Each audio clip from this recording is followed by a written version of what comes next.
அனைவருக்கும் வணக்கம். Welcome to secret cooking channel. இன்றைக்கி நம்ம பார்க்க போகிற ரெசிபி வந்து என்னென்னு பார்த்தீங்கன்னா பேக்கரி ஸ்டைல் காலிஃப்ளவர் பக்கோடா. ரொம்ப ஈஸி தான், அரை மணி நேரத்தில் செஞ்சு முடிச்சிடலாம். சரி, நம்ம நேரத்தை கெடுத்தாமல் வீடியோக்குள்ளே போயிடுவோம். நான் வந்து 200 கிராம் காலிஃப்ளவர் வந்து இந்த மாதிரி பீசஸாக வந்து கட் பண்ணி வச்சுக்கிட்டேன். இது நான் வந்து என்ன பண்ணேன்னு பார்த்தீங்கன்னா, ஒரு பவுலில் 1/2 லிட்டர் தண்ணியை ஊற்றி அதில் 1 டீஸ்பூன் அளவுக்கு உப்பு சேர்த்துக்கிட்டு ஒரு கொதி வந்த பிறகு நம்ம கட் பண்ணியிருக்கிற அந்த காலிஃப்ளவர் வந்து அப்படியே அதில் சேர்த்துட்டு மேற்கொண்டு திருப்பி இன்னொரு கொதி வந்த பிறகு ஸ்டவ் ஆஃப் பண்ணிவிட்டு ஒரு 5 நிமிஷத்துக்கு அப்படியே விட்டுட்டேன்.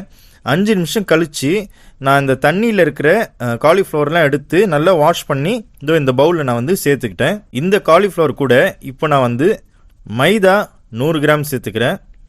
கார்ன்ஃப்ளோர் சோள மாவு வந்து 1.5 டேபிள் ஸ்பூன் நான் வந்து இதில் சேர்த்துக்கிறேன். கரம் மசாலா 1/4 டேபிள் ஸ்பூன் வந்து நான் சேர்த்துக்கிறேன். மிளகாய்த்தூள் 1/2 டேபிள் ஸ்பூன் சேர்த்துக்கிறேன். உப்பு 1/4 டேபிள் ஸ்பூன் சேர்த்துக்கிறேன். இஞ்சி பூண்டு பேஸ்ட்டு 1/2 டேபிள் ஸ்பூன் சேர்த்துக்கிறேன்.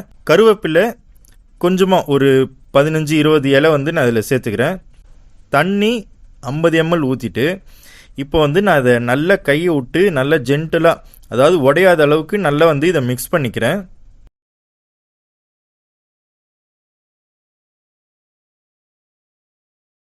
மிக்ஸ் பண்ணியாச்சு.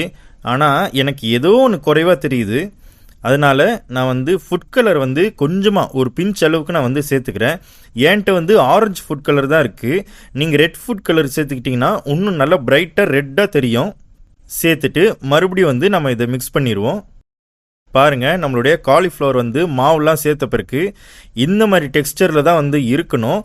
நீங்கள் வந்து நல்ல இந்த பேக்கரி ஸ்டைலில், அந்த எக்ஸாக்டான பேக்கரி ஸ்டைலில் நல்ல கிறிஸ்பியான டெக்ஸ்டரில் வந்து இருக்கிற மாதிரியே உங்களுக்கு வேணும்னா நீங்கள் வந்து என்ன பண்ணுறீங்கன்னா, நான் வந்து தண்ணி 50 ml ஊற்றினேன். நீங்கள் வந்து டேபிள் ஸ்பூன் அளவில் கொஞ்சம் கொஞ்சமாக ஊற்றி நீங்கள் வந்து பிசைஞ்சிக்கோங்க. சரி, ஓகே, நம்ம வந்து ஃப்ரை பண்ண ஆரம்பிச்சிருவோம். இப்போ நான் வந்து ஒரு மீடியம் சைஸ் கடாய் எடுத்துக்கிறேன். அதில் வந்து நான் எண்ணெய் ஃப்ரை பண்ணுற அளவுக்கு நான் வந்து கொஞ்சமாக சேர்த்துக்கிறேன்.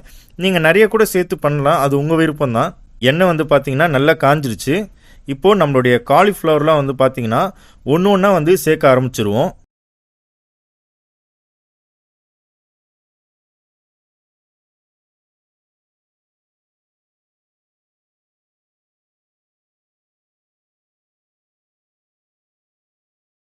இப்போது நம்மளுடைய காலிஃப்ளவர்லாம் வந்து பார்த்திங்கன்னா ஒன்றுக்கு ஒன்று போய் நல்லா ஒட்டிகிட்டு இருக்கு.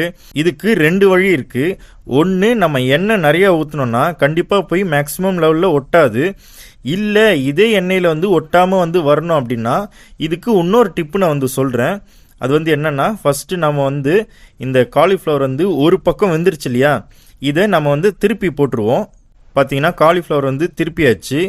இப்போ தான் நம்ம வந்து என்ன பண்ணணும்னா, ஒன்றுக்கு ஒன்று அந்த கேப் வந்து ஒட்டிகிட்ருக்கோம் பார்த்தீங்களா, லைட்டாக போய் கரண்டியில் கொஞ்சம் அழுத்தி விட்டோன்னா ஒன்றுக்கு ஒன்று நல்லா பிரிய ஆரம்பிச்சிரும். அது எதனால் பிரியுதுன்னா, அந்த கார்ன்ஃப்ளோர் இருக்குது பார்த்தீங்களா, சோள மாவு, அதோடைய கிரிப்னஸ்னால தான் வந்து இது வந்து பிரிய ஆரம்பிக்குது. நம்ம வந்து இதை ஹை ஃப்ளேம்லேயே இந்த பக்கோடா வந்து நல்லா கிறிஸ்பியான டெக்ஸ்டர் வர வரைக்கும் நல்லா வந்து குக் பண்ணி எடுத்துக்கணும். ஒரு விஷயம் ஞாபகம் வச்சுக்கோங்க, நீங்கள் கிறிஸ்பியாக செய்யணுன்ட்டு நீங்கள் எதிர்பார்த்து பண்ணும்போது கண்டிப்பாக வந்து தீரத்துக்கான வாய்ப்பு இருக்குது. அதாவது தீருதுன்னா கலர் ரொம்ப டார்க்கான லெவலில் போகிறதுக்கான வாய்ப்புகள் இருக்குது. நம்ம அதை அவாய்ட் பண்ணுறதுக்கு நம்ம அடுப்பு கிட்டே நின்று நம்ம அது கண்காணிச்சிக்கிட்டே இருக்கணும். பார்த்திங்கன்னா எனக்கு கிறிஸ்பியான டெக்ஸ்டர் வந்து வந்துருச்சு. எனக்கு இதுவே வந்து போதுமான அளவு தான். இதுக்கு மேலே நான் விட்டேன்னா கண்டிப்பாக வந்து கலர் ரொம்ப டார்க்காக மாற ஆரம்பிச்சிடும். அதனால் நான் வந்து இதை வெளியில் எடுத்துடுறேன். பார்த்திங்கன்னா நம்மளுடைய காலிஃப்ளவர் பக்கோடா வந்து ரெடி ஆகிடுச்சு. இப்போ வந்து நான் இதே எண்ணெயில் ஒரு 10-15 பெரிய சைஸ் அளவில் இருக்கிற கருவேப்பிலை வந்து நான் இதில் சேர்த்து டக்குன்னு ஃப்ரை பண்ணி எடுத்துடுறேன். கருவேப்பிலையும் ஃப்ரை பண்ணி எடுத்தாச்சு. ஓகே, நம்மளுடைய பேக்கரி ஸ்டைல் காலிஃப்ளவர் பக்கோடா வந்து ரெடி ஆகிடுச்சு. இதை வந்து நீங்கள் ஈவினிங் டீக்கு வந்து ஸ்நாக்ஸாகவும் எடுத்துக்கலாம். இல்லைனா சாம்பார் சாதம், புளி சாதம், லெமன் சாதம், தக்காளி சாதம், ரசம் சாதத்துக்கெலாம் வந்து சைடிஷாக தொட்டு சாப்பிட்டாலும் சூப்பராக இருக்கும். கண்டிப்பாக இந்த பேக்கரி ஸ்டைல் காலிஃப்ளவர் பக்கோடா வந்து நீங்கள் வீட்டில் ட்ரை பண்ணுங்கள். சரி, ஓகே, நம்ம வந்து வீடியோ முடிச்சுப்போம். இது மாதிரி நிறைய வீடியோஸ்லாம் வந்து வேணும்னா நம்மளோட சேனலை வந்து சப்ஸ்கிரைப் பண்ணிக்கோங்க. சரி, ஓகே, நான் கிளம்புறேன். Take care, bye bye.